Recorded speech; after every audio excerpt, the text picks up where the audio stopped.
Good day everyone, here's our math challenge for today. And here's our question. Solve for the real value of x given that x squared times 2 minus x quantity squared equals 1 plus 2 times 1 minus x quantity squared. You can pause this video if you want to give this problem a try.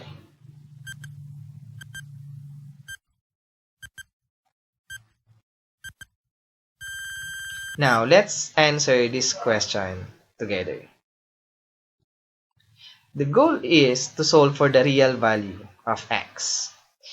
Now the question is, how are we going to start our solution? Now, notice that on the left hand side we have x squared multiplied by 2 minus x quantity squared. This expression can be written as x times 2 minus x quantity squared. Now let's distribute this x. This will give us 2x minus x squared. Now, what's next? Here's one trick to answer this question. Take note that negative 1 squared is equal to 1. How this identity help us to answer this question? Now, here's what we're going to do. Let's multiply all terms by negative 1 raised to 2. Now, negative 1 squared times 1 is just still 1. And now, let's focus on this term, negative 1 squared times 2x minus x squared quantity squared. Take note that we can multiply this negative 1 to 2x minus x squared. And this will give us x squared minus 2x raised to 2. Also, this 1 minus x quantity squared times negative 1 squared, we can multiply this negative 1 to 1 minus x. This will give us x minus 1 quantity squared. Now, this will help us because take note that x minus 1 quantity squared is equivalent to x squared minus 2x plus 1. And notice that we have x squared minus 2x. The only thing is we don't have positive 1. So let's add 1. But take note, if we add 1, we need to subtract 1. The reason is for this equation to be balanced because plus 1 and negative 1 is just 0. And now, this x squared minus 2x plus 1 is just x minus 1 quantity squared.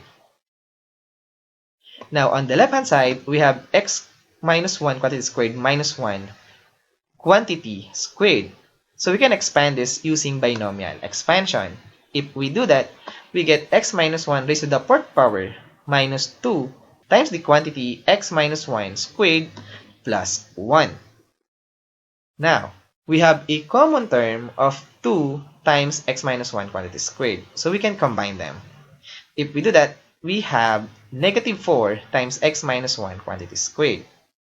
Now, if we subtract 1 on both sides, the right-hand side is just 0. Now, this simplifies our equation to x minus 1 raised to the 4th power minus 4 times x minus 1 squared.